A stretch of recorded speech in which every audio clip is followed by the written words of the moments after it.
उत्तरकाशी की टनल में जो रेस्क्यू ऑपरेशन पिछले 12 दिनों से चल रहा है, उसका आज 13वां दिन है।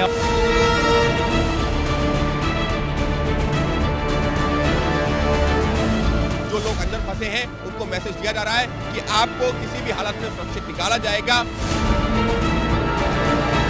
ये तैयारियां हैं उस अस्पताल की जहां उन 41 श्रमिकों को रेस्क्यू करके लाया जाएगा। एक तरफ जो है विज्ञान अपना काम कर रहा है तो दूसरी तरफ दुआओं का सिलसिला भी जारी है। सबसे बड़ी उम्मीद यही कि क्या आज ये सभी 41 लोग बाहर आ पाएंगे। नमस्कार, मैं हूं अंकित गुप्ता और मैं मौजूद हूं उस जगह पर जिस पर देश दुनिया तमाम लोगों की निगाहें टिकी हुई हैं, क्योंकि ये वो जगह है जहां पर पिछले 13 दिनों से 41 जिंदगियां फंसी हुई हैं। इस खुले आसमान में निकलने के लिए एक एक पल का इंतजार कर रही हैं। लेकिन अच्छी खबर यह है कि ये 41 जिंदगियां पूरी तरह सुरक्षित हैं और इस वजह से एबीपी न्यूज तब तक यहां डटा रहेगा जब तक ये 41 जिंदगियां निकल नहीं आती बाहर खुले आसमान के नीचे, दिन हो या रात हो। इस सब के बीच में एबीपी न्यूज में मैं तो यहां पर मौजूद हूं ही, मेरे सहयोगी दीपक रावत और संजय त्रिपाठी भी यहां मौजूद हैं। लेकिन इस सब के बीच में सबसे पहले एक बड़ी खबर सामने आ रही है, तस्वीरें सामने आ रही हैं। तस्वीरें अपने आप में काफी महत्वपूर्ण। टनल के अंदर पैरेलल टनल बनाने का जो काम चल रहा है, उस पैरेलल टनल के अंदर एक चल रहा है एक तरीके से डेमो ऑपरेशन, या ये कहा जाए कि तैयारी चल रही है कि कैसे उन 41 मजदूरों को निकाला जाएगा। एनडीआरएफ के जवान जिनके ऊपर ये सबसे बड़ी जिम्मेदारी है कि वो जब जैसे ही टनल बनाने का काम पूरा होगा उसके बाद में इन लोगों को लेकर के बाहर निकलेंगे। वो क्या प्रक्रिया है, वही तस्वीरें हम आपको दिखा रहे हैं। ये तस्वीरें वो हैं जो ये आपको दिखा रही हैं कि कैसे एनडीआरएफ के जवान टनल के अंदर तक पहुंचेंगे और कैसे उस रेस्क्यू ऑपरेशन को अंजाम देंगे, कैसे उन मजदूरों को बाहर लेकर आएंगे, जिसका एबीपी न्यूज पिछले कई दिनों से लगातार हम लोग तस्वीरें दिखा रहे थे कि जैसे ये टनल बनाने का काम, ये जो पैरेलल टनल बनाने का काम पूरा होगा, सबसे अहम भूमिका होगी इन एनडीआरएफ के जवानों की, क्योंकि यही सबसे पहले अंदर जाएंगे अपने साथ में पैरामेडिकल स्टाफ को लेकर के, और वहां पर अंदर पहुंचने के बाद में तमाम मजदूरों का हेल्थ चेकअप करेंगे, शुरुआती जो चेकअप होगा, और उसके बाद में जरूरत के हिसाब से मजदूरों को बाहर निकाला जाएगा। जिसको सबसे ज्यादा लगेगा पैरामेडिकल स्टाफ को कि इसको जरूरत है, उसको बाहर निकाला जाएगा। लेकिन वो प्रक्रिया क्या होगी, एक तरीके से यहां पर उसी की रिहर्सल चल रही है और ये अपने आप में काफी महत्वपूर्ण है, क्योंकि ये एक मैसेज दे रहा है कि एनडीआरएफ को भी संदेश दे दिया गया है कि ये कुछ आखिरी घंटे हैं। और हम ऐसा क्यों कह रहे हैं, हम ऐसा इस वजह से कह रहे हैं कि ये 13वां दिन भले ही हो, लेकिन आज ये वो दिन है जब सबसे ज्यादा उम्मीदें बढ़ी हैं। हालांकि पिछले 72 घंटों में लगातार इस तरीके की जानकारी सामने आ रही थी कि जल्द मजदूर निकलेंगे, लेकिन आज 13वें दिन जब हम यहां पर खड़े हैं तो जो एक बॉडी में कन्विक्शन दिखा है, लोगों के बयानों में कन्विक्शन दिखा है जो एक्सपर्ट्स के, वो ये बता रहा है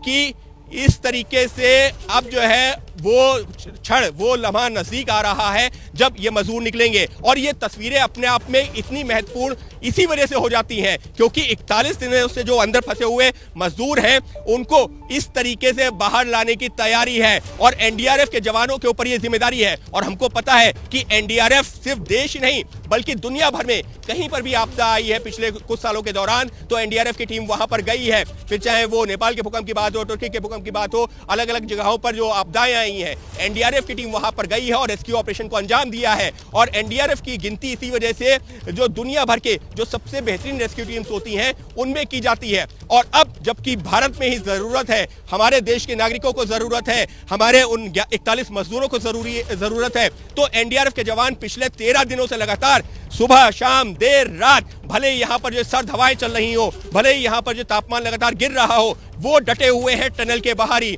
और सुबह भी जब हम यहाँ पर पहुंचे हैं तो उनकी एक जो मॉक ड्रिल चल रही थी, जो मॉक ड्रिल अभी भी हम आपको दिखा रहे हैं कि किस तरीके से ये मॉक ड्रिल अपने आप में इंपॉर्टेंट हो जाती है। क्यों महत्वपूर्ण हो जाती है, वो इस वजह से महत्वपूर्ण हो जाती है क्योंकि एक तरफ टनल जो पैरेलल टनल बनाने का काम है वो लगातार चल रहा है, लेकिन पैरेलल टनल तो बन जाएगी, हम उम्मीद कर रहे हैं कि शाम तक बन जाएगी, लेकिन उसके बाद में जो सबसे अहम भूमिका होगी वो इन एनडीआरएफ के जवानों की ही होगी, क्योंकि अंदर से बाहर लाने की जिम्मेदारी इन्हीं एनडीआरएफ के जवानों को सौंपी गई है। क्योंकि ऐसा नहीं है कि जो इंजीनियर्स या टनल बना रहे हैं वो अंदर जाएंगे और वो ले आएंगे, जी नहीं, एनडीआरएफ के जवान ये एक एक करके अंदर जाएंगे, उनके साथ में पैरामेडिकल का स्टाफ होगा और वो जब अंदर पहुंचेंगे तो सबसे पहले जो 41 मजदूर हैं उनसे बात करेंगे। उनका जो शुरुआती हेल्थ चेकअप है जिसमें ऑक्सीजन लेवल है, उसके अलावा जो है उनको किसी तरीके की दिक्कत तो नहीं हो रही है, सांस लेने में दिक्कत तो नहीं हो रही है, या उनकी हार्ट बीट जो है या पल्स, ये जो इनिशियल चेकअप है वो किया जाएगा। और उसके बाद में उनको एक एक करके अगर एनडीआरएफ के पैरामेडिकल स्टाफ को लगेगा कि एक जो है व्यक्ति है जिसको सबसे पहले निकालना चाहिए क्योंकि उसको डॉक्टरी सहायता की जरूरत है, तो उसको सबसे पहले बाहर निकाला जाएगा। और इसी वजह से ये तस्वीरें अपने आप में महत्वपूर्ण हो जाती हैं, क्योंकि भले ही अभी ऑगर मशीन आगे काम कर रही हो, भले ही अभी ये जो 8 से 10 मीटर की दूरी हो, लेकिन एनडीआरएफ पूरी तरह मुस्तैद है, क्योंकि उसको पता है कि जैसे ही टनल बनेगी वहां पर पहुंचेंगे ये जवान। और इसी वजह से ये तस्वीरें जो एबीपी न्यूज आपको दिखा रहा है, ये इतने दिनों में 13 दिनों में पहली बार इस तरीके की तस्वीरें सामने आई हैं। और ये जो तस्वीरें हैं ये अपने आप में काफी महत्वपूर्ण इसी वजह से हैं क्योंकि पूरा ऑपरेशन अब जैसे ही कंप्लीट होगा एनडीआरएफ के ऊपर आएगी जिम्मेदारी। इस सब के बीच में कई और लगातार अपडेट्स भी सामने आ रहे हैं, लेकिन ये तस्वीरें हम कोशिश कर रहे हैं आप तक पहुंचाते रहे। एक बार आप तस्वीरें फिर से देखिए, ये क्यों, किस तरह से ये ऑपरेशन चल रहा है टनल के अंदर।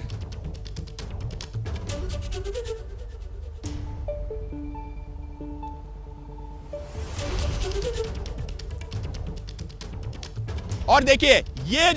जो तस्वीरें हैं ये इसी वजह से महत्वपूर्ण है क्योंकि वहां पर जो एनडीआरएफ के जो कमांडिंग ऑफिसर हैं वो भी मौजूद हैं। उसके अलावा ये भी जो है वहां पर जो जिन लोगों को अंदर जाना है वो भी मौजूद है।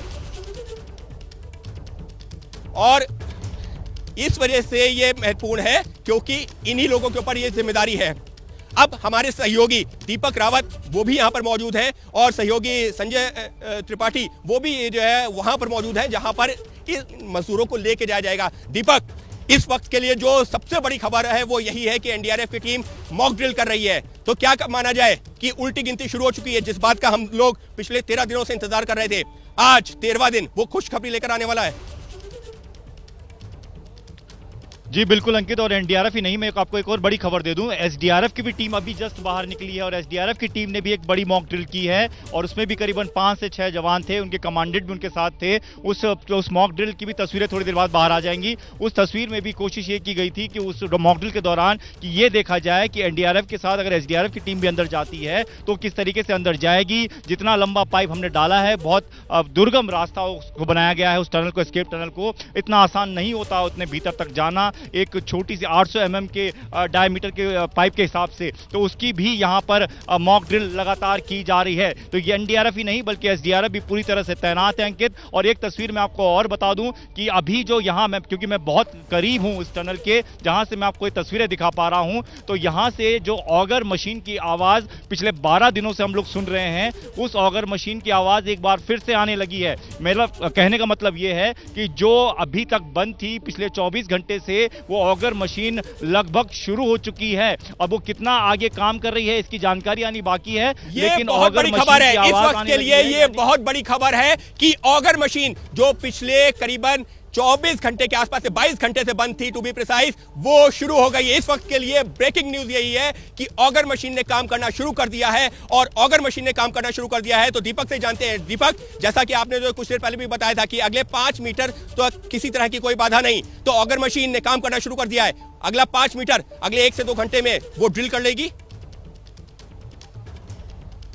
बिल्कुल बिल्कुल, और बहुत तेजी से करेगी अंकित, क्योंकि ऑगर मशीन की जो कैपेसिटी है, ये अमेरिकन ऑगर मशीन की जो कैपेसिटी है, ये 1 घंटे में 6 मीटर तक आपको ड्रिल कर सकती है। और 6 मीटर तक यहाँ पर इसलिए नहीं कर पा रही है फुल कैपेसिटी में क्योंकि बहुत दुर्गम जगह है और यहाँ पर हम एस्केप टनल बना रहे हैं, क्योंकि किसी नॉर्मल क्षेत्र में हमें ड्रिलिंग नहीं करनी है। यहाँ पर हमें बहुत मुश्किल और दुर्गम जगह पर, और ये भी ध्यान रखना है कि मलबा और ऊपर से ना गिरे, तो इसलिए इसको बहुत कम कैपेसिटी में चलाया जा रहा है। लेकिन जिस कैपेसिटी की बात मैं कर रहा हूँ कि 1 घंटे में 6 मीटर तक ड्रिल कर सकता है। तो माना जा रहा है कि जो 5 मीटर का फासला है जिसमें कोई मेटल नहीं है, जिसको जियो मैपिंग के जरिए देखा गया, तो ये उस 5 मीटर के फासले तक वो अगले 2 घंटे तक जरूर पहुंच जाएगी। लेकिन तस्वीरें यहां पर बहुत कुछ बयां कर रही है अंकित, और आप जहां पर मौजूद हैं वहां से भी आपको एनडीआरएफ की हलचल दिख रही होगी। आप भी जरा बताएं क्या दिख रहा है आपको वहां से। बिल्कुल दीपक, देखिए हम लोग कोशिश क्या कर रहे हैं कि आप जहां जितनी नजदीक से टनल के अंदर की तस्वीरें दिखा रहे हैं, मैं कोशिश कर रहा हूं कि एक जो है ब्रॉड व्यू दिखा सकूं कि क्या कुछ हलचल चल रही है। लेकिन संजय हमारे साथ में बने हुए, तस्वीरें हम लगातार दिखा रहे हैं अलग अलग कैमरों से। संजय, इस सबके बीच में एक जानकारी भी सामने आई है, जैसा कि जनरल वीके सिंह तो यहां पर पहुंचे हुए हैं, टनल के अंदर मौजूद है, लेकिन जो उत्तराखंड के मुख्यमंत्री पुष्कर सिंह धामी, उनकी तरफ से भी एक ट्वीट आ गया है कि मैं भी लगातार टनल के नजदीक ही हूं और बाकायदा जितना भी सरकारी काम है यहीं से बैठ के कर रहा हूं, क्योंकि लगातार जो प्रोग्रेस रिपोर्ट है वो भी ले रहा हूं, मॉनिटरिंग भी कर रहा हूं। तो संजय, मुख्यमंत्री भी पिछले जो हम कह सकते हैं कि करीबन 36 घंटे से इसी के आसपास के इलाके में मौजूद है। मातली में जो आईएसबीटी का क्षमा कीजिएगा, जो भारत आईटीबीपी का जो सेंटर है वहाँ पर उन्होंने अपना मिनी सचिवालय सेट कर रखा है, चूँकि रूटीन के काम डिस्टर्ब ना हो, उत्तराखंड सरकार में जो भी चीज़ें होनी है वो लगातार चलती रहे, इसके लिए मिनी सचिवालय, मिनी मुख्यमंत्री दफ्तर वहाँ उन्होंने इस्टेब्लिश किया है। और जहाँ से आप बता रहे हो ना कि जो सिलक्यारा टनल है उसके पास का जो हेलीपैड है, मातली और सिलक्यारा के हेलीपैड के आपस की जो दूरी है मात्र 10 मिनट की है। मुख्यमंत्री लगातार वहाँ से निगरानी किए हुए हैं, जो भी अफसर चाहे वो एसडीआरएफ के हों या उत्तरकाशी के डीएम हों, वहाँ के एसपी हों या सूचना विभाग के डीजी हों, इन सभी से वो लगातार अपडेट ले रहे हैं कि जो टनल में काम चल रहा है उसकी प्रोग्रेस क्या है, जो ऑगर मशीन है वो कितनी चल पाई है, जो गैस कटिंग होनी थी पाइप की वो कितना हो पाया है। ये सारे अपडेट्स वो लगातार ले रहे हैं और अपने तक ही सीमित नहीं रख रहे हैं, उनको ये सारी जानकारी पीएमओ तक भी भेजनी होती है लगातार। चूँकि प्रधानमंत्री 6 बार, अब तक 13 दिन में 6 बार देश के प्रधानमंत्री नरेंद्र मोदी एक एक बात का अपडेट ले चुके हैं, तो ऐसे में वहाँ भी ये सारी सूचनाएं पास की जाती हैं जिससे अगर कोई विघ्न बाधा आती है और जिसमें केंद्र सरकार की ज़रूरत पड़ती है तो तत्काल राहत, तत्काल जो सुविधाएं हैं, जो अन्य मशीनरी है, टेक्नोलॉजी है, वो उपलब्ध कराई जा सके, इसके लिए लगातार अपडेट दिल्ली भी दिया जा रहा है। तो मुख्यमंत्री अभी तो हरिद्वार उपलब्ध करवाई जा सके, क्योंकि लगातार प्रधानमंत्री जानकारी ले रहे हैं और एबीपी न्यूज पर ये बड़ी कवरेज लगातार जारी है, क्योंकि पूरे देश दुनिया की निगाहें टिकी हुई हैं। एबीपी न्यूज पर ये बड़ी कवरेज लगातार जारी है। जैसे ही घड़ी का काटा दोपहर 2:30 पे आए, बबीता जी का दिल सास बहू साजिश के लिए मचल जाए। और ये है इनकी बहू, पूरे दिन ऑफिस की टेंशन हो जाए गॉन जब ये करें अपना फेवरेट शो फ्री टाइम पे ऑन। इनकी तरह आप भी देखें अपना फेवरेट शो अपने टाइम पर और डाउनलोड कीजिए एबीपी लाइव ऐप अपने स्मार्ट टीवी पर।